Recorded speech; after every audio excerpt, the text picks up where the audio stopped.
அதிமுக ஆட்சியில் தானே அந்த சம்பவம் நடந்துச்சு. அப்ப அதிமுகவுக்கு போட்டவங்க இப்ப ஆளுங்கட்சியா இருக்கிறவங்க திமுகவுக்கு மட்டும் ஏன் போடாம இருக்காங்க? திமுக சார்பா இருக்கிறவர்கள் அப்படின்னு அவங்களுக்கு தெரியுதா இல்லையா, அதுதான் சொல்லுவாங்க.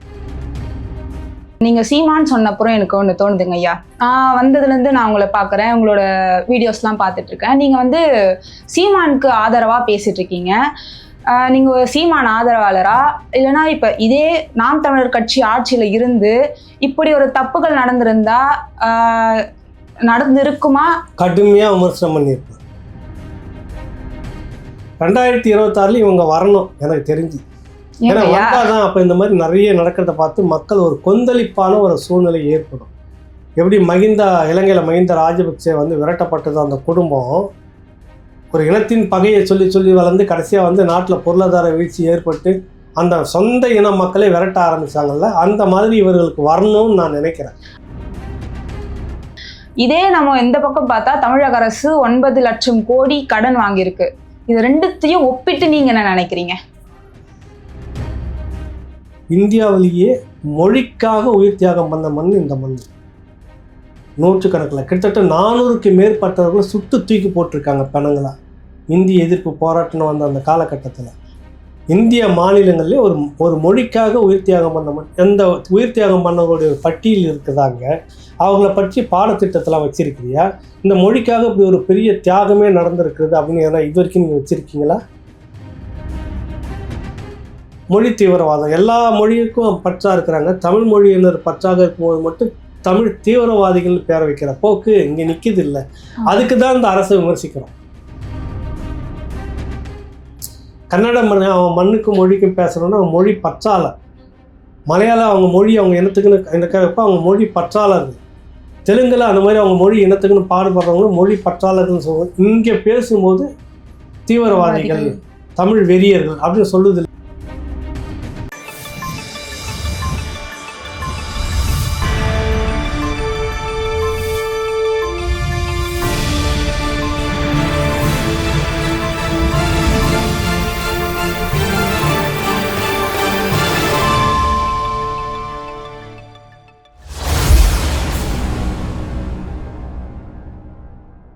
ராவணா பார்வையாளர்களுக்கு வணக்கம். சகோதரி பூர்ணிமா முதுகலை இதழிலும் ஒன்று எடுத்து படிச்சுட்டு வந்திருக்கிறாங்க. எனக்கு நேர்காணல் செய்யணும்னு ஒரு விருப்பம், கேள்வி அவங்களே எடுத்துகிட்டு வந்திருக்கிறாங்க. சந்திப்போம். சொல்லுங்கம்மா. ராவண பார்வையாளர்களுக்கு வணக்கம். வணக்கம் ஐயா. உங்ககிட்ட இன்னைக்கு சில கேள்விகள் கேட்கலான்னு வந்திருக்கேன். முதல் கேள்வி, நீங்க வந்து தமிழ் தேசிய அரசியல் வந்து பேசிட்டு வரீங்க. ஊடகங்கள்ல திராவிடத்தை பத்தி பேசுறவங்கள நீங்க திராவிட கைக்கூலி, திராவிட கூலி ஆளுங்க, 200 ரூபாய்க்கு வாங்குறவங்க அப்படின்னு சொல்லிட்டு நீங்க பேசிருக்கீங்க. நீங்க வந்து தமிழ் தேசிய அரசியல் பேசுறீங்க. அப்ப நீங்க தமிழ் தேசிய கைக்கூலின்னு சொன்னா நீங்க ஒத்துப்பீங்களா? சரியான கேள்வி இது. நிறைய பேர் அது உங்களை மாதிரி மாணவர்களுக்கு இப்படி ஒரு எண்ணம் வந்ததுக்கு சரியா இருக்குது. கைக்கூலி இல்லை அவங்க வந்து சார்பானவர்கள், 200 ரூபா ஓபிஎஸ் அப்படின்னு சொல்லக்கூடிய அந்த விதங்கள்லாம் ஏன் வருதுன்னா, நடக்கிற அநீதிகளுக்கு எதிராக அந்த கேள்விகளை கேட்கறதுக்கு இல்லாமல் அதை அவர்களை சார்ந்து முட்டுக் கொடுக்குற மாதிரியே பேசக்கூடிய அந்த போக்கு இருக்குதுல்ல, அதுக்கு பேர் வந்து தான் அந்த மாதிரியான விமர்சனங்கள் வருது. இப்போ பத்திரிகை என்பது நடுநிலையாக இருக்கணும் அப்படின்னா நடுநிலைன்னு யாருமே கிடையாது. எல்லாருக்கும் ஒரு சித்தாந்தம் இருக்குது. அப்போ அந்த சித்தாந்தம் சார்ந்து இருக்கிறப்ப இப்போ நான் தமிழ் தேசியத்தில் இருக்கிறேன். நாளைக்கு வந்து இதில் இப்போ சீமான், இந்த தமிழ் தேசிய அரசியல் கட்சியில் சீமான், மணியரசன் இவங்கெல்லாம் இருக்கிறாங்க. ஒரு தவறு செய்யும்போது வந்து இது தவறான கருத்து அப்படின்னு சொல்லிட்டு நான் வெளிப்படையாக சொல்லிட்டு பேசிடக்கூடிய, இப்போ தமிழ் தேசியத்தில் வந்து முன்னோடியாக இருக்கக்கூடிய நாங்களாம் மதிச்சே இருக்கக்கூடிய ஐயா காசி ஆனந்தன் இருக்கிறார். அவருடைய கவிதைகளை படித்துலாம் நாங்கள் வந்தோம். பல நெடுமாறன் அவர்கள் இருக்கிறார். அவருடைய அரசியல் படித்து நாங்கள் வந்திருந்தோம். அவங்க உட்காந்து பேசும்போது மேதகு தலைவர் அவர்கள் இருக்கிறார்கள் அப்படின்றப்ப நான் துணிச்சலாக அது இல்லை அப்படின்னு நான் மறுக்கிறேன். அவங்க எங்கள் தமிழ் தேசியத்தில் இருக்கிறாங்க, அவங்களாம் மூத்தவர்கள், அவங்களாம் முன்னோடிகள் அப்படின்றதுக்காக அது வேடிக்கை பார்த்துட்டு இல்லை. அது ஒரு தவறாப்படுது. தவறு இல்லைன்னா இல்லைன்றதை ஒத்துக்குங்க அப்படின்னு நம்ம பேசுகிறோம். சீமானதில் கடந்த முறை பல முறை நான் விமர்சனம் பண்ணியே இருப்பேன். இப்போ அந்த போக்கு இருக்கணும். நீங்கள் வந்து இது ஆளுங்கட்சியாக வந்துடுச்சு, மக்களுக்கான ஒரு அரசாக இருக்கும்போது தவறு என்பதை நீங்கள் துணிச்சலாக சுட்டி காட்டணும். ஆளுங்கட்சிக்கு சார்பாக எல்லா பத்திரிகையாளரும் அந்த மாதிரி பேரை சொல்லலை, பொதுவாக வந்து சில பேர் அப்படின்ற மாதிரி தான் நம்ம சொல்கிறாங்க. இப்போ அவங்க ஆளுங்கட்சி சார்பாக அப்படின்னு என்ன செய்தாலும் அது ரைட்டு, அதை பாராட்டணும், அதை கொண்டாடணும், அதை நியாயப்படுத்தணும் அப்படின்னு இருக்கிறாங்களா? அப்போ அதுக்கு பேர் பத்திரிகையாளரே இல்லையே. இந்த கேள்வி தான் நம்ம இங்கே வரோம். நம்ம வந்து எல்லாரையுமே நம்ம சொல்கிறோம்னா எல்லாரையுமே இல்லை, நிறைய திராவிடம் சார்ந்த பத்திரிகையாளர்கள் சமயத்தில் வந்து நேர்மையாக பேசுன சில பேர்லாம் இருக்கிறாங்க, கேள்வி கேட்குறவங்களாம் இருக்காங்க, நடந்தது தப்பு தான் அப்படின்னு சொல்கிற நண்பர்கள்லாம் இருக்காங்க. அவங்களெல்லாம் நம்ம யாரும் விமர்சிக்கிறதே இல்லை. ரொம்ப அழிச்சாட்டியமாக நாங்கள் முட்டு கொடுத்துட்டே தான் இருப்போம், நடக்கிறது எல்லாம் நியாயம்தான் அப்படின்னு பேசக்கூடியவர்களை தான் நம்ம விமர்சிக்கிறோம். அதனால தான் அந்த பேர் வருது. இது நாளைக்கு நான் ஒரு வேலை நான் செய்கிறேன்னா அப்படின்னு வச்சுக்கோங்க, எனக்கு இந்த பேர் வரும். நம்ம விமர்சனம் பண்ணணும், எதுவாக இருந்தாலும் சரி தவறுகளை விமர்சனம் பண்ணணும். அப்போ அந்த அந்த அந்த எண்ணம் வராது இல்லை உங்களுக்கு. கரெக்ட் தான் ஐயா. நீங்க சீமான்னு சொன்னப்புறம் எனக்கு ஒன்று தோணுதுங்க ஐயா. நான் வந்ததுலேருந்து நான் உங்களை பார்க்குறேன், உங்களோட வீடியோஸ்லாம் பார்த்துட்டு இருக்கேன். நீங்க வந்து சீமானுக்கு ஆதரவா பேசிட்டு இருக்கீங்க. நீங்க ஒரு சீமான் ஆதரவாளரா, இல்லைன்னா இப்ப இதே நாம் தமிழர் கட்சி ஆட்சியில இருந்து இப்படி ஒரு தப்புகள் நடந்திருந்தா நடந்திருக்குமா?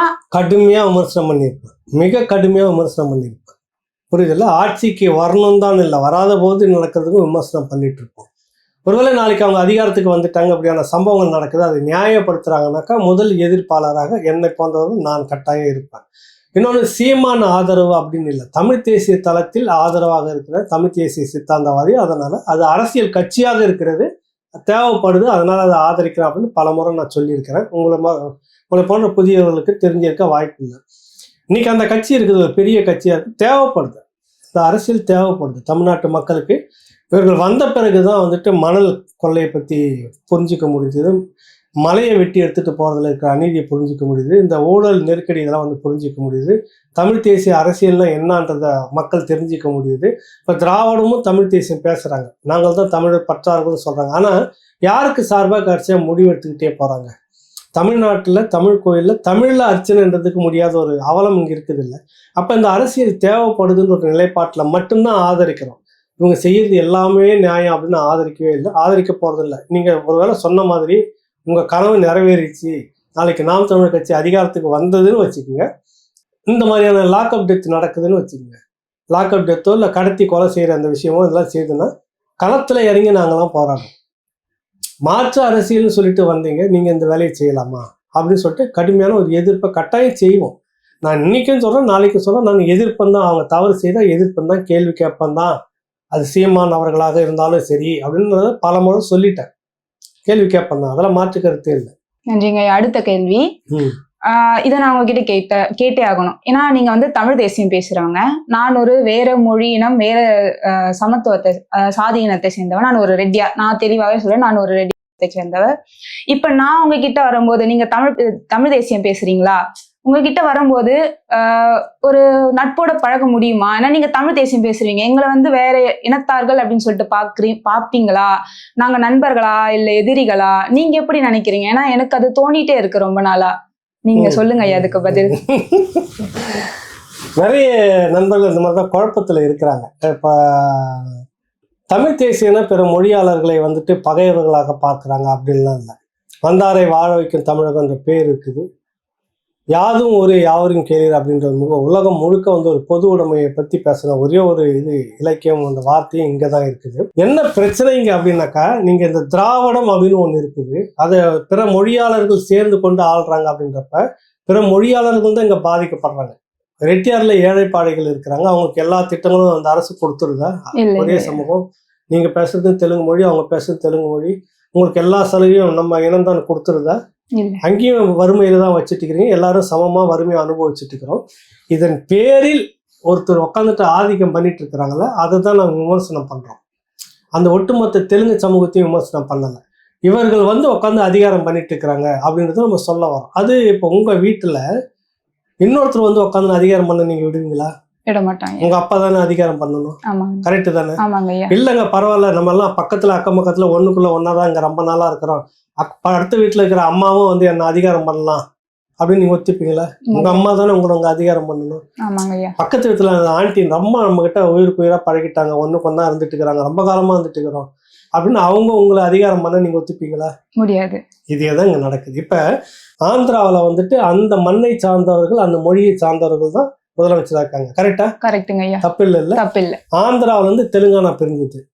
அங்க தெலுங்கானாக்காரர் என்ன சொல்ல வராரு, நீ வேற நான் வேற, இடம் இருக்குல்ல, வேலை வாய்ப்புல இந்த தெலுங்கானாவை சேர்ந்தவர்களுக்கு தான் 85% மேல வேலை. மீதி 15% ஆந்திரா உள்ளிட்ட பிற மொழியினருக்கு நான் கொடுப்பேன்றாரு. ஒரே மொழி தானே, ஏன் அங்க எல்லாருமே ஒன்னா சமமா பிரிச்சுக்கலாமே, பாதிக்கு பாதி இருக்கட்டும்னு வரலையே? ஏன் மண்ணை சேர்ந்தவர்கள் தெலுங்கானாவை சேர்ந்தவர்கள்? ஏன்னா நீண்ட நெடிய காலமா போராடி தான் தெலுங்கானா வாங்கினாங்க. இப்போ அங்கேயும் அந்த மொழியை சேர்ந்தவர் தான் ஆண்டுட்டு இருக்கிறாங்க. கரெக்டா? கர்நாடகாவில் வந்த உடனே கர்நாடகா மண்ணை சேர்ந்தவர் தானே ஆண்டுட்டு இருக்கிறாங்க. பிற மொழியாளர்கள் அங்கே ஆளை விடலை இல்லை. கேரளாவிலையும் இன்ன வரைக்கும் இன்னும் ஒரு முறை கூட பிற மொழியாளர்கள் ஆண்டதில்லை. அந்த உரிமையில இங்க ஒரு வார்த்தை வருது. தமிழ் தேசியத்தில் இருக்கிறது இந்த மண்ணை தமிழர்கள் தமிழை சேர்ந்தவர்கள் ஆளணும் அப்படின்னு சொல்றதுல தவறு இருக்குதா, ரைட் இருக்குதா? தவறு இல்லை. இதுதான் இப்போ இன்னொன்று. 2வது கேள்வி, இப்போ உங்களை போன்றவர்கள் நாங்கள் நண்பர்களாக பார்க்கறதா எதிரியா பார்க்கறதா, உங்களோட சேர்ந்து பயணிக்கிறதா வேணாமா அப்படின்னு கேட்குறீங்க. கரெக்டா? அதான் உங்களுடைய இதுவாக இருக்குது. இப்போ இந்த நாம் தமிழர் கட்சிக்கே வருவோம். நாம் தமிழர் கட்சியில் கடந்த தேர்தலில் மட்டும் ஒரு 17 பேர் எனக்கு தெரிஞ்சு சட்டமன்ற உறுப்பினராக பிற மொழியாளர்கள், தெலுங்கு, மலையாளம், கன்னடத்தை சேர்ந்த பிற மொழியாளர்கள் சட்டமன்ற உறுப்பினராக இருக்கிறாங்க. நின்றுட்டு வேலை செய்தாங்க. கட்சி நிர்வாக பொறுப்பில் மாநில பொறுப்புலேயே பிற மொழியாளர்கள் நீங்கள் சொல்கிற மாதிரி தெலுங்கு ரெட்டியார் சமூகத்தை சேர்ந்தவர்கள் இருக்கிறாரு, தெலுங்கு நாயுடு சமூகத்தை சேர்ந்தவங்களும் இருக்கிறாங்க. எனக்கு பிற மொழியாளர்களுடைய ஆதரவும் தேவைப்படுது. இது நியாயம்தான் உணர்ந்து இந்த பக்கத்தில் நிற்கிறவங்க இருக்கிறாங்க. ஒரு வழக்கறிஞர் பிரிவில் பெரிய பொறுப்பில் இருக்கிறவரு, இங்கே தான் மாநில பொறுப்பில் இருக்கிறவரு, இவங்க சொல்கிற மாதிரி தெலுங்கு சமூகத்தை சேர்ந்தவர் தான் இருக்கிறாங்க. அவங்களை யாரும் வெறுக்கலை. இந்த கட்சி அவர்களுக்கு எதிரானவர்கள், அவங்களுக்கு விரோதியானவர்கள்னு சொல்லலை. நீங்கள் வந்த உடனே ஒன்று கேட்டீங்க, அதையும் நான் கவனிச்சேன். நீங்கள் பிற மொழியாளர்களை பகையாவே பார்ப்பீங்களா அப்படின்ற மாதிரி கேட்டிருந்தீங்க. ரொம்ப நல்ல கேள்வி அது. இந்த மண்ணை சேர்ந்த இங்க இருக்கக்கூடியவர் திருச்சி வேலுசாமி கேள்விப்பட்டிருப்பீங்க. அவர் தெலுங்கு ரெட்டி சமூகத்தை சேர்ந்தவர் என்று தெரிந்தே 25 ஆண்டு காலத்துக்கு மேலாக அவரும் நானும் நட்பு, என்னுடைய சொந்த சகோதரனாகத்தான் பார்த்துட்டு இருக்கிறேன். அவரும் என்ன இன்ன வரைக்கும் அப்படிதான் பார்க்குறாரு. 2 பேருக்குள்ளேயும் கடுமையான விமர்சனங்கள்லாம் வந்திருக்குது. இந்த விஷயத்த சொல்லும் போது நீங்கள் கேட்கறதுல நியாயம்தான் அப்படின்றாரு. ஆனால் மக்கள் வாக்கு போட்டு நீங்க வரணும் அதிகாரத்துக்கு. அது பேசுறாரு, கரெக்டா பேசுறாரு. இப்ப நாங்க பேசுறது வெறுப்பு அரசியலா இருந்தால் அது கண்டிக்கக்கூடியது.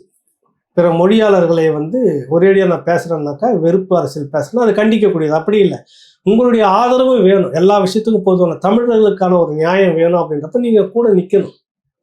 அது தார்மீக பொறுப்பு இருக்குது இல்லை, அதுதான் நம்ம இங்க சொல்ல வரணும். பகையா இல்லை. அதே போல இன்னொருத்தர் ஒரு பெரிய இதில் சிக்கி 30 ஆண்டுகளுக்கு மேலே சிறையில் இருக்கக்கூடிய தோழர் இராப்பூர் ரவிச்சந்திரன் பிற மொழியாளர் தான். நீங்கள் சொன்ன மாதிரி தெலுங்கு தான். அவர் செய்த தியாகத்தை விட இங்கே யாரும் பெருசாக செய்தில்லை. பலமுறை நான் சுட்டி காட்டியிருக்கேன். ராஜீவ் கொலை வழக்கில் அவர் 30 ஆண்டுகள் சிறையில் இருந்துட்டு வெளியே வர்றாரு. இப்போ அவருடைய தியாகத்துக்கு யார் ஈடு செய்ய முடியும்? அவர் எப்படி நீங்கள் பிற மொழியாளரை பார்ப்பீங்க சொல்லுங்க? ஏன்னா அந்த எண்ணத்தோட தான் இருக்கிறேன். விமர்சனங்களை பண்ணுவேன் நான், ஆனால் அந்த மொழியாளர்களை நான் எப்பவுமே எதிரியாக பார்த்ததே கிடையாது. இந்த அரசு அந்த மக்களின் பேர்ல ஒரு பெரிய இந்த மாதிரியான அரசு செய்துட்டு இருக்கும்போது என் மண்ணுக்கு என் மொழிக்கு நீ துரோகம் பண்ணாம இருந்தா விமர்சிக்கணும் பண்ற மொழி. இப்ப தமிழ் பார்த்தீங்கன்னா கன்னட மண்ணில் இருக்குது. பெங்களூர் போனீங்கன்னாக்கா ஒரு இடத்துல ஒரு பெயர் பலகை கூட மற்ற மொழியில் இருக்காது. கன்னட மொழியில மட்டும்தான் பெருசா இருக்கு. அதுக்கு கீழே குறிப்பிட்ட அளவுக்கு ஒரு 60% பெருசா இருக்கணும், 40% பிற மொழியாளர்கள் சின்னதா நீங்க வச்சுக்கலாம் அப்படின்னு சொல்றாங்க. ஒரு இடத்துல கூட நீங்க பிற மொழியை பார்க்கவே முடியாது. தமிழ்நாட்டில் எங்கன்னா பார்த்துருக்கீங்களா தமிழ? இல்லைங்க ஐயா. அப்ப இது தமிழுக்கு உண்டான அரசு நீ செய்யணும்னு சொல்லி கேள்வி கேட்கறது சரியா ரைட்டா? சரிதான். ஆந்திராவுக்கு நம்ம போயிருக்கிறோம். பெயர் பலகைலாம் எப்படி இருக்குது? அவங்களோட மொழியில தான் இருக்கும். பார்த்திருக்கீங்க, போய் வந்திருப்பீங்க, பார்த்திருப்பீங்க. இங்க எப்படி இருக்குது?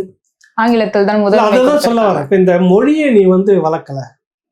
இந்தியாவிலேயே மொழிக்காக உயிர் தியாகம் பண்ண மண் இந்த மண். நூற்றுக்கணக்கில் கிட்டத்தட்ட 400க்கு மேற்பட்டவர்களை சுட்டு தூக்கி போட்டிருக்காங்க பணங்களா. இந்திய எதிர்ப்பு போராட்டம் வந்த அந்த காலகட்டத்தில் இந்திய மாநிலங்களிலே ஒரு மொழிக்காக உயிர் தியாகம் பண்ண எந்த உயிர் தியாகம் பண்ணவங்களுடைய பட்டியல் இருக்குதாங்க. அவங்கள பற்றி பாடத்திட்டத்தில் வச்சிருக்கிறியா? இந்த மொழிக்காக இப்படி ஒரு பெரிய தியாகமே நடந்திருக்கிறது அப்படின்னு ஏன்னா இது வரைக்கும் நீங்கள் வச்சிருக்கீங்களா? ஏன் இருட்டடிப்பு பண்றீங்கன்ற கேள்வி வருது இந்த அரசு மேல. அந்த விமர்சனங்கள் தான் வைக்கிறோம் ஒழிய இதே இவர்களே கூட தமிழ் பண்பாடு மற்ற விஷயங்களை செய்யும்போது பாராட்டதான் செய்யறோம். எதிராகவே போகும்போது விமர்சனம் பண்ணித்தானே ஆகணும். ஆனால் அந்த மொழியாளர்களை எப்பவுமே விமர்சனம் பண்ணல. அவர்களும் இதோட சேர்ந்து நிற்கிறவங்க இன்னைக்கு தமிழ் தேசிய தளத்துல நிற்கிறாங்க. தமிழ் தேசிய பேரியக்கன்னு ஒன்று இருக்கு, ஐயா பே மணியரசன். சொல்லக்கூடாது, உங்களை மாதிரி புரிந்து கொள்றதா சொல்றேன் நான். அந்த கட்சியினுடைய தலைவர் பே மணியரசன், பொதுச் செயலாளர் யார் தெரியுமா? கி வெங்கட்ராமன் ஒரு தோழர், சுத்தமான தெலுங்கு மொழியை சேர்ந்தவர். தமிழ் தேசிய தளத்தில் தமிழுக்காகத்தான் இன்ன வரைக்கும் குரல் கொடுத்து பேசிட்டு இருக்கிறேன். ஏன்னா இது நியாயமான குரல், நியாயமான செயல். 2 பேருமே கம்யூனிஸ்டுகளில் ஒன்றாவே இருந்துட்டு ஒரு அரை நூற்றாண்டுக்கு மேலே கம்யூனிஸ்ட் பேர் இயக்கத்தில் இருந்துட்டு பிறகுதான் தமிழ் தேசிய ஒன்று வேணும். ஏன்னா அவங்க பார்க்குறாங்க கம்யூனிஸ்ட் வந்து தொடர்ச்சியாக மொழி இனம் அப்படின்றப்ப லெனின் சொல்கிற அந்த தத்துவத்தை இவங்க வந்து ஏற்கலை கம்யூனிஸ்டுகள். அப்போ இந்த மொழியை பற்றி, இந்த இனம் பற்றி, தமிழ் இனம் அப்படின்றதுக்கான அரசியல் இருக்குது இல்லை, இனம் சார்ந்து மொழி சார்ந்து ஒரு அரசியல் வேணுன்றப்ப தமிழ் தேசிய இனம்னு வராங்க. அப்படி தொடங்கும் போது அந்த வெங்கட்ராமன்ற தோழர் இங்கேயே வந்து சேர்றாரு, ஒன்றாவே தான் பயணிக்கிறாங்க. இப்போ அதுக்கு என்ன சொல்லுவீங்க நீங்கள்?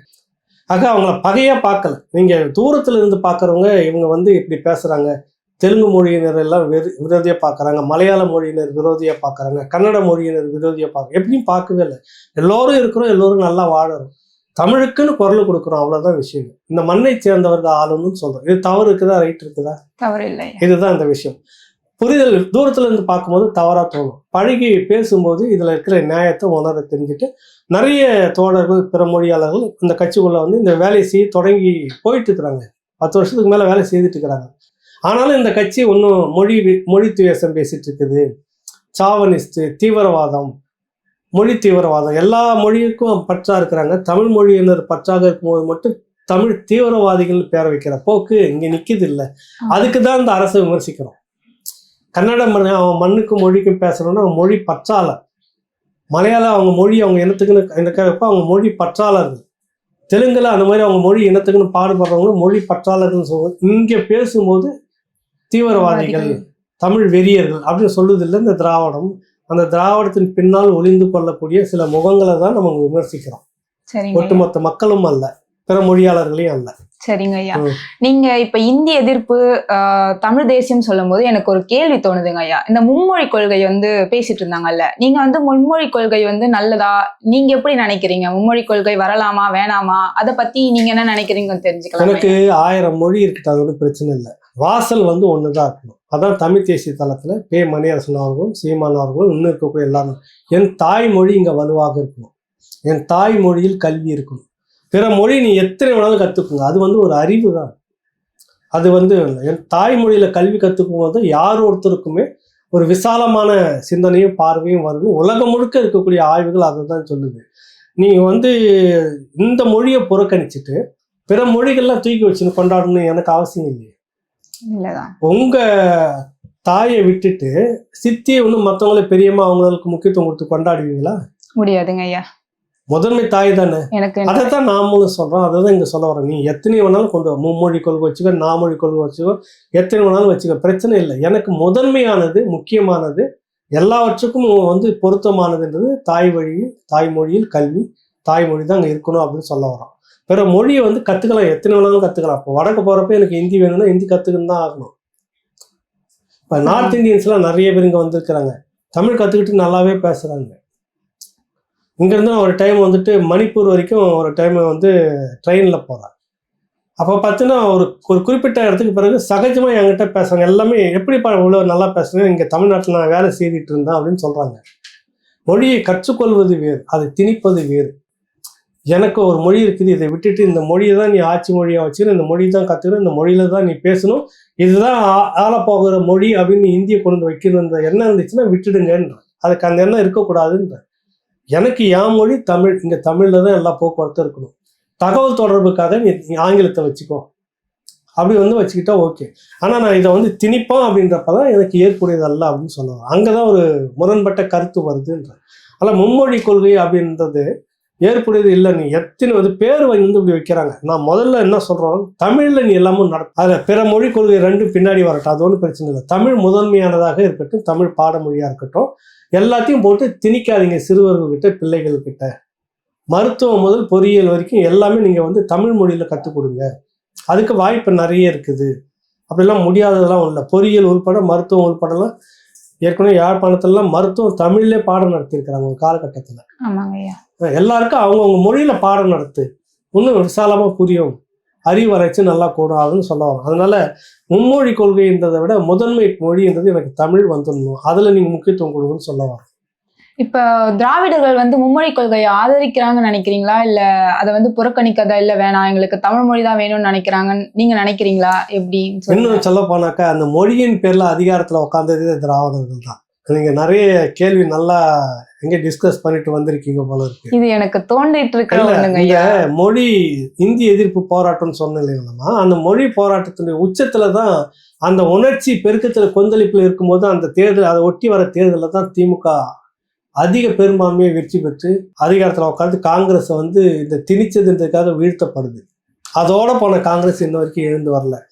இந்த தமிழ் மொழியை சொல்லி அதிகாரத்துக்கு வந்த திராவிடம் இன்னைக்கு என்ன பண்ணிட்டு இருக்குன்னா தமிழ் இன மொழி என்பதுக்கு எதிராகவே இருந்துகிட்டு இருக்குன்னு சொல்ல வரேன். புரியுதுல்ல உங்களுக்கு? புரியுதுங்க ஐயா. அதுதான் சொல்ல வரேன். இல்லாத ஒரு புரோட்டோ திராவிடம் ஒண்ணு கூட திணிக்காத, இல்லாத ஒரு திராவிட மொழி அப்படின்னு ஒண்ணு கூட திணிக்காத, நீ தமிழ் பெயரை சொல்லி தமிழ் என்ற மொழி இனத்தின் பேர்ல நடந்த ஒரு பெரும் கழகம், அதுல நடந்த உயிர் தியாகம், அதுல அதிகாரத்துக்கு உக்காந்துக்கிட்டு பேசுறது செய்து முழுக்க தமிழுக்கு எதிராகவே செய்யறீங்களே பேசுறீங்களேன்றதான் திராவிடத்தின் மீதான விமர்சனம்.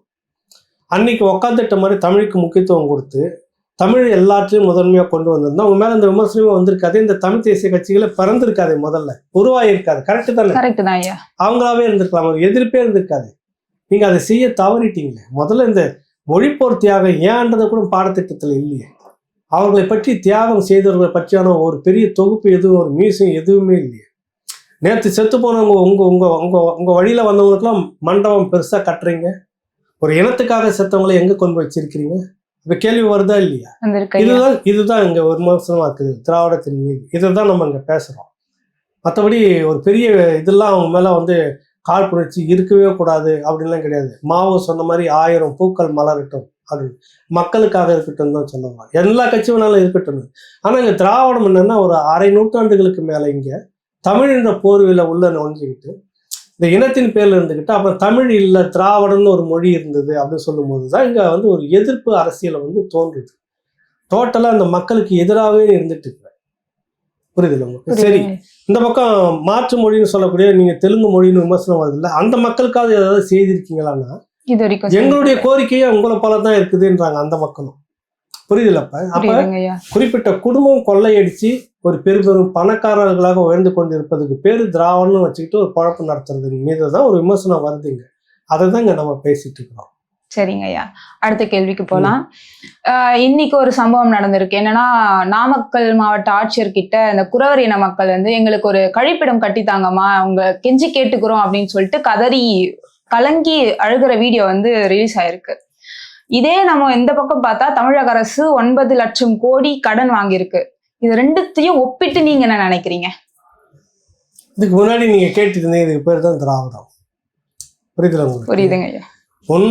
உன் குடிமக்கள், உன்னுடைய குடிமக்களுக்கு ஒரு கழிவறை இல்லைன்னு சொல்லிட்டு கதறக்கூடிய நிலையை ஏற்படுத்திருக்கீங்க. வாங்கின 9 லட்சம் கோடி அதிமுக அரசுல 3.25-4 கோடி கிட்ட இருந்தது. நீங்க இதுகிட்ட வந்து ஒரு 5 லட்சம் கோடி இந்த 4 வருஷம் முடியறதுக்குள்ள வாங்கியிருக்கீங்க. எங்க போச்சுன்ற ஒரு கேள்வி இருக்குதா இல்லையா?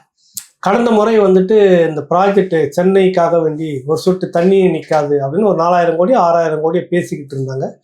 அமைச்சர்கள் மாறி மாறி ஒரு சொட்டு தண்ணி நிற்காதுன்னு பேசிட்டு இருந்தாங்க. ஆனால் மக்கள் எப்படி வெள்ளத்துல முழுகினாங்கன்னு கண் கூட பார்த்தோம். போட்ட பணம் எங்க போச்சுன்னு தெரியல. ரோடு போடுறீங்க, பேப்பர் மாதிரி சுருட்டி எடுத்துட்டு போற அளவுக்கு வந்துருக்கு ரோடு.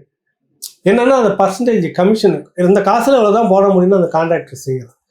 சமீபத்தில் ஒரு சட்டமன்ற உறுப்பினரே சொல்றாரு, என் தொகுதியில் ஒரு ரோடு போடாததுக்கு போட்டதாக கல்வெட்டுலாம் வச்சு முடிச்சிட்டாங்க, ரோடு இல்லை கடைசி வரைக்கும் இல்லைன்றாங்க. அப்போ இந்த பணங்கள் 9 லட்சம் கோடி இன்னைக்கு எங்கே இருக்குது?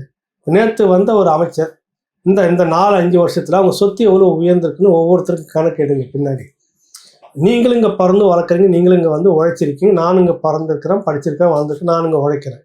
என்னுடைய சொத்து எப்படி இருக்கும், உங்களுடைய சொத்து எப்படி இருக்கு? அமைச்சர்களுக்கு மட்டும் எப்படி படிப்படியாக ஏறிக்கிட்டே இருக்கும்?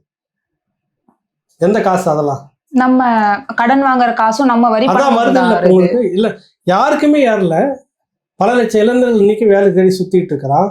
பல லட்சம் இளைஞர் வேலை கிடைக்காம வறுமையில இருக்கிறான். நீங்க இங்க எப்படி வளர்ந்தீங்களோ அப்படின்றத ஒரு லட்சம் இளைஞர்களை கூப்பிட்டு கட்சி சேர்ந்து ஒரு 10,000 இளைஞர்களை கூப்பிட்டு நாங்கள் இப்படித்தான் உழைச்சோம், இப்படி உழைச்சி இன்னைக்கு நாங்கள் கோட்டீஸ்வரர்களாக வந்திருக்கோம். ஏவா வேலு, நான் இத்தனை மருத்துவக் கல்லூரி, பொறியியல் கல்லூரி, ஆர்ட்ஸ் அண்ட் சயின்ஸ் கல்லூரி, இது தவிர ஏகப்பட்ட ரியல் எஸ்டேட், இப்படிலாம் இருக்கிறேன். நான் வெறும் கோட்டீஸ்வரனாக இருக்கிறேன். நான் வளர்ந்த விதம் இப்படி தான், இந்த தொழில் உங்களுக்கு கற்றுத்தரேன்னு பயிற்சி வகுப்பு எடுங்க. KN நேரு அமைச்சர், நான் எப்படி வளர்ந்து வந்தேன், வந்து ஒரு மில்லு வச்சுக்கிட்டு இருந்தேன், அரிசி மில்லு, நான் எப்படி வளர்ந்து இன்னைக்கு இவ்வளோ பெரிய கோட்டீஸ்வரனாக வந்திருக்கிறேன், அதுக்கான தொழில் வந்து வளர்ச்சி இதுதான், பயிற்சி கொடுங்க. உன் கட்சியை சேர்ந்தவங்க ஒரு 1,00,000 பேர் உங்களை மாதிரி கோட்டீஸ்வரராக வந்து நல்லது தானே. நாட்டில் யாருமே முன்னேற முடியல, கோட்டீஸ்வரராக ஆக முடியல, நீங்க மட்டும் எப்படி ஆக முடியுதுன்னு ஒரு கேள்வி வருதா இல்லையா? அப்புறம் அந்த 9 லட்சம் எங்க போச்சு கூட்டி கழிச்சு கணக்கு பாருங்க, சரியா வரும். உன்னுடைய குடிமக்கள் ஒரு கழிவறை வேணும்னு இந்த மண்ணுக்குள்ள இருக்கக்கூடியவங்களுக்கு கெஞ்சி கதறக்கூடிய நிலைமைக்கு இருக்குது. நீங்க வந்து என்னன்னா இந்த எல்லாமே சொர்க்கம் ஆயிடுச்சு, இங்கும் அங்குமாக சிலது இருக்கலாம், அதை வச்சுக்கிட்டு நீங்க பெருசு பண்ணலாம் அப்படின்னா அது வந்து ஏற்கலாம் விமர்சனம். இங்கும் அங்குமாக இருந்தா பரவாயில்ல. நிறைய இடத்துல இன்ன வரைக்கும் கழிவறைகள் வந்து இப்படிதான் இருக்குது. ஆதி திராவிட நலத்துறை அந்த பள்ளிக்குன்னு வர்றது ஒரு 120 கோடி, அது மத்திய அரசு கொடுக்குது. நீங்க செலவு பண்ணணும், வேற ஒன்றும் இல்லை. வெறும் 2 கோடியை விட்டு செலவு பண்ணிட்டு 118 கோடி திருப்பி அனுப்புறீங்கன்னா உங்க மனநிலை எப்படிப்பட்டதா இருக்கும்? ஏன் அந்த மக்களுக்கு சுத்தமான கழிவறைகள், சுத்தமான பள்ளி அறைகள், இன்னும் நல்லா டெவலப், இன்னும் நல்ல பள்ளிகள்லாம் கட்டி கொடுக்குறதுல நீங்க ஒன்றும் காசு போடலை, இல்லை மத்திய அரசு தானே அனுப்புது. அப்போ நீங்கள் எப்படிப்பட்ட ஒரு மனநிலையில் இருக்கிறீங்க? இந்த மக்கள் எல்லாம் இப்படியே இருக்கணும், கையேந்திக்கிட்டே இருக்கணும், நம்ம காசு 500 1000 கொடுத்து ஓட்டு வாங்கி ஜெயிச்சுக்கிட்டே இருக்கணும். அவன் எல்லாம் வளர்ந்து அறிவு வந்துட்டானாக்கா அவன் யோசிக்க ஆரம்பிப்பான், ஏன்டா நான் காசை வாங்கணும், இவ்வளவும் பண்ணுற உனக்கு ஏன் விமர்சனம், உனக்கு ஏன் நான் திரும்ப ஓட்டு போடணும்னு யோசிப்பாங்கல்ல. மாற்று அரசியல் எனக்கு வேணும்னு யோசிப்பாங்கல்ல. யோசிச்சிடக்கூடாது. இப்படியே நீங்கள் கெஞ்சிக்கிட்டு மனு கொடுத்துக்கிட்டு கோரிக்கை வச்சுக்கிட்டே இருந்தால் தான் எங்களுக்கு நல்லதுன்னு நினைக்குது. அதன் மேலே தான் நம்ம விமர்சிக்கிறோம். வாங்கின 9 லட்சம் கோடி எங்கே போச்சுன்னு கேட்டீங்க, நல்ல கேள்வி. அதான் கேட்குறேன், எங்கே போச்சு? இந்த 4 வருஷமா இந்த அரசு வந்ததுலேருந்து பார்க்குறேன் சென்னைக்குள்ள. நானும் தினசரி எல்லா இடத்துலையும் சுற்றிக்கிட்டு இருக்கிறேன். ஒரு 100 அடி உங்களுக்கு தெரிஞ்சு ஒழுங்காக ஒரு இடத்த நீங்கள் காட்டியிருக்கீங்களா? பாத்திர முடியுமா? பள்ளம் நோண்டிக்கிட்டே இருக்காங்க, ரோடு போடுறான், எதுக்கு அடுத்த நாள் பள்ளம் நோண்டுறாங்கன்னு தெரியாது. அது முன்கூட்டியே திட்டமிட்டுட்டு இந்த இடத்த அறிவிச்சுட்டு உங்களுக்கு ஏற்காது குடிநீர் குழாய் இணைப்பு, மின்சார இணைப்பு, இன்னும் மற்ற இணைப்புகள் வீட்டுக்கு என்னென்ன வேணும்னா இந்த மாதத்துலேருந்து இந்த மாதத்துக்குள்ள நீங்கள் முறைப்படி முடிச்சுக்குங்க. அதுக்கு மேற்கொண்டு இந்த மாதிரி செய்யறதா இருந்ததுனாக்கா அதுக்கேற்ற மாதிரி சாலை வசதி நீங்கள் போடும்போது குறிப்பிட்ட இடத்துல மட்டும் நீங்கள் கனெக்ஷன் எடுத்துக்கிற மாதிரி ஒரு குறிப்பிட்ட இடம் மட்டும் கீழே ஒரு பெரிய குழாயை போச்சுட்டு அந்த வழியாக எல்லாம் இணைப்பு எடுத்துக்குங்க. அதெல்லாம் ஒன்றும் கிடையாது. இன்னைக்கு ரோடு போடுவார், நாளைக்கு வந்து ஒருத்தர் ஈபி வந்து நோண்டிட்டு இருப்பார், பள்ளம் பார்த்துருக்கீங்க. அப்போ நீங்கள் எதுக்கு ரோடு போட்டீங்க, எதுக்கு தோண்டிட்டு இருக்கிறீங்க இன்ன வரைக்கும் தெரியல. ஆனால் இன்ன வரைக்கும் நோண்டிக்கிட்டே இருக்காங்க. அந்த 5 வருஷம் முடிய போதாச்சு. 9 லட்சம் எங்கே போச்சுன்னு தெரியுமா உங்களுக்கு? இதுதான் கணக்கு. நீங்க சொன்னப்போ இன்னொன்று தோணுதுங்க ஐயா. இப்ப குறிப்பிட்ட சில நாட்களா நம்ம அது முதலமைச்சர் சொல்லிட்டு இருக்காரு, 2026 நம்ம தான் ஜெயிப்போம், மறுபடியும் திராவிட மாடல் அரசு ஜெயிக்கும் அப்படின்னு சொல்லிட்டு. இப்ப 2026 அவங்க ஜெயிச்சிட்டாங்கன்னா நம்ம தமிழகத்தின் நிலைமை எப்படி இருக்கும்னு நீங்க நினைக்கிறீங்க? ஒரு கற்பனையாவே நீங்க சொல்லுங்க ஐயா. முதல்ல நீங்க என்ன நினைக்கிறீங்க சும்மா சொல்லுங்க. நீங்க ஒரு மாணவராக இருக்கிறீங்க, பார்த்துட்டு இருக்கிறீங்க, நடக்கிறதெல்லாம் பார்க்குறீங்க. இவர்களே 26 வந்தால் என்ன நடக்கும் சும்மா சொல்லுங்களேன். இப்பொழுது நடக்கிறது இன்னும் 2 மடங்கா நடக்கும். அது எது எது தப்பா நடக்குதோ அது 2 மடங்கா நடக்கும். அது மட்டும் இல்லை, இன்னொன்னு 2 மடங்கா நடக்கும். என்னன்னா கடன் வாங்குறது 2 மடங்காகும். அவங்களுக்கு வீட்டுக்கான செலவுகள் இல்லை, அவங்க வீட்டுக்கு எடுத்துக்கிறது இன்னும் 2 மடங்கா இருக்கும். அந்த கடன்ல இருந்து அவங்க ஊழல் அதிகமா இருக்கும். தெளிவா சொல்ல போனா சட்ட ஒழுங்கு மோசத்தை விட 2 மடங்கு இருக்கும். ஆமாங்க ஐயா. அப்பாவி மக்களுடைய எண்ணமும் இதுவா தான் இருக்கும். 2026 இவங்க வரணும் எனக்கு தெரிஞ்சு. ஏன்னா வந்தாதான் அப்ப இந்த மாதிரி நிறைய நடக்கிறத பார்த்து மக்கள் ஒரு கொந்தளிப்பான ஒரு சூழ்நிலை ஏற்படும். எப்படி இலங்கையில மகிந்த ராஜபக்சே வந்து விரட்டப்பட்டது அந்த குடும்பம் ஒரு இனத்தின் பகையை சொல்லி சொல்லி வளர்ந்து கடைசியா வந்து நாட்டுல பொருளாதார வீழ்ச்சி ஏற்பட்டு அந்த சொந்த இன மக்களை விரட்ட ஆரம்பிச்சாங்கல்ல, அந்த மாதிரி இவர்களுக்கு வரணும்னு நான் நினைக்கிறேன். ஆனா மக்கள் அப்படி நினைக்கிற மாதிரி தெரியலீங்களா? அவர் கூட ஒரு வீடியோ வெளியிட்டு இருந்தார், மக்கள் எல்லாரும் என்ன சந்தோஷத்துல அப்பா அப்பான்னு கூப்பிடுறாங்க, எனக்கு அதை பார்க்கும்போது சந்தோஷமா இருக்கு. ஆனா மக்கள் கொந்தளிக்கிற மாதிரி ஒரு இடத்துல கூட தெரியலீங்களா? அப்பான்னு கூப்பிட்டு தானே சந்தோஷமா இருக்காங்க. அப்ப 2026 அப்பான்றது தாத்தா வரைக்கும் போயிருக்கலாம்ல. போகலாம். எல்லா மக்களும் அக்கா அப்பான்னு சந்தோஷத்துல கூப்பிட்டு இருக்கிறதா நீங்க நினைக்கிறீங்களா? நான் கூப்பிடல ஐயா. முதல் ஆள் நான் கூப்பிடல. சரி, இல்ல எல்லா மக்களும் அந்த மாதிரி சந்தோஷத்துல இருக்காங்களா? இல்ல ஐயா. இல்ல, கண் கூட பாக்குறோம். அதான் யாரோ ஒருத்தர் சில பேர் அவரா பேசி போட்டுக்கிறாரு. அவங்க கட்சியை சேர்ந்தவர்கள் அப்படி கூப்பிடுறாங்க. அவங்க கட்சியில கூட பாதி பேர் கூப்பிடுறது இல்லை. முதல்ல உங்களுக்கு ஒரு பொதுவா அறிவிச்சுட்டு ஒரு நிகழ்ச்சியை நடத்துங்க. நீங்க போய் ஆர்கனைஸ் பண்ணாதீங்க, மக்களா வராங்களான்னு பார்த்துப்போம். ஏன் ஆள் பிடிச்சி அவங்களுக்கு மிக்சர் கொடுத்து, அவங்களுக்கு தண்ணி பாட்டில் கொடுத்து, அவங்களுக்கு ஒரு வேளை சாப்பாடு கொடுத்து, அவங்களுக்கு 300 ரூபா கொடுத்து கூட்டத்தை கூட்டு வந்து நிறுத்துறீங்க? இன்ன வரைக்கும் அதான் நடந்துட்டு இருக்கு. நீங்க அதெல்லாம் செய்யாம ஒரே ஒரு கூட்டத்தை மட்டும் நான் முதலமைச்சர் வருகிறேன் அப்படின்னு போய் மைக்கு போட்டு நின்று நீங்க பேசுங்க. எவ்வளவு பேர் உங்களுக்காக கூடுறாங்கன்றதை பார்த்துரும். இதான் வந்து மக்கள் மேல இருக்கக்கூடிய நம்பிக்கை. மக்கள் தானா வரணும் உங்களுக்கு. நீங்கள் போகிறீங்கன்னா அங்கங்கே பார்த்தீங்கன்னா கரெக்டாக அப்போ தான் வந்து வண்டியில் கொண்டு வந்து இறக்கி வச்சுட்டு நின்றுட்டு இருப்பாங்க. ஒரே மாதிரி கொடி அதுக்குன்னு பிடிச்சி வச்சுருப்பாங்க. கொஞ்ச நேரம் காமிச்சிட்டு வந்தோடனே உடனே வண்டி ஏறி போயிட்டு இருப்பாங்க. பார்த்துருக்கீங்க வேனில் கொண்டுட்டு வர்றது ஏற்றிட்டு போகிறது எல்லாமே. நேற்று கூட ஒரு சம்பவம் நடந்துச்சு. கூப்பிட்டுன்னு போகும்போது டாடா ஏசி கழுந்து விழுந்தது, அவங்களுக்கு யாரும் பார்க்கல, கூப்பிட்டுன்னு போன திமுக அரசு கூட பார்க்கலன்னு சொல்லிட்டு போட்டிருந்தாங்க ஐயா.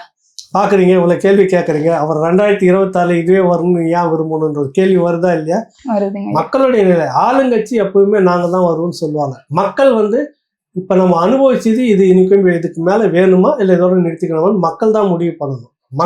மக்கள் அதிகாரம் தான் இங்கே முக்கியம். இப்போ திரும்பவும் அவங்களே வராங்களா இல்லையா அப்படின்ற கூட நீங்களும் நானும் முடிவு பண்ண முடியும். இந்த மக்கள் தான் முடிவு பண்ணணும். அப்போ அனுபவிச்ச மக்களுக்கு தெரியணும் இவங்க வேணுமா வேணாமா.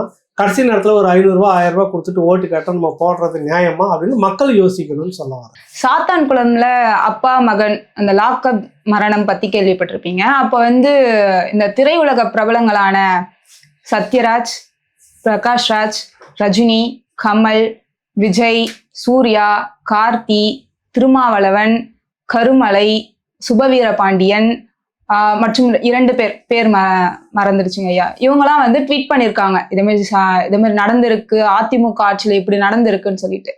சில நாட்களாக அஜித் மரணம் நம்ம கேள்விப்பட்டிருக்கோம். அதை பத்தி ஏன் அவங்க ட்வீட் போடலை? நீங்க அதை பத்தி என்ன நினைக்கிறீங்க? ஒருவேளை திமுக ஆட்சியில் அவங்க தூங்கிட்டாங்களா, இல்ல அதிமுக ஆட்சியில் எழுந்துட்டு இருப்பாங்க இப்ப தூங்கிட்டு இருப்பாங்கன்னு நீங்க நான் நினைக்கிறேன். நீங்க எப்படி நினைக்கிறீங்க? இல்ல, முதல்ல அவர்கள் யாருக்கானவர்கள், மக்களுக்கானவர்களா இல்ல குறிப்பிட்ட ஒரு கட்சிக்கானவர்களான்னு நீங்க முடிவு பண்ணீங்கன்னா இந்த இடத்துல ஒரு தெளிவான பதில் நமக்கு கிடைச்சிரும். அவங்க மக்களுக்காகலாம் அன்னைக்கு குரல் கொடுக்கல. மக்களுக்காக தான் குரல் கொடுத்த ட்வீட் போட்டாங்க அப்படின்னா இப்பவும் மக்களுக்காக தான் பாதிக்கப்பட்டது ஒரு மக்கள் தான் கொந்தளிக்கிறாங்க. நீங்களும் மக்களுக்காக ட்வீட் இன்னைக்கு நீங்க போட்டிருக்கணும்.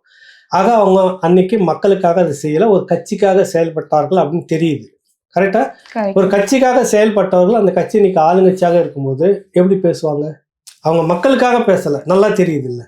மக்களுக்காக பேசியிருந்தாங்கன்னா இன்னைக்கும் மக்களுக்காக நீங்க பேசணும். இத்தனை பேர் மக்களுக்காக பேசணும்.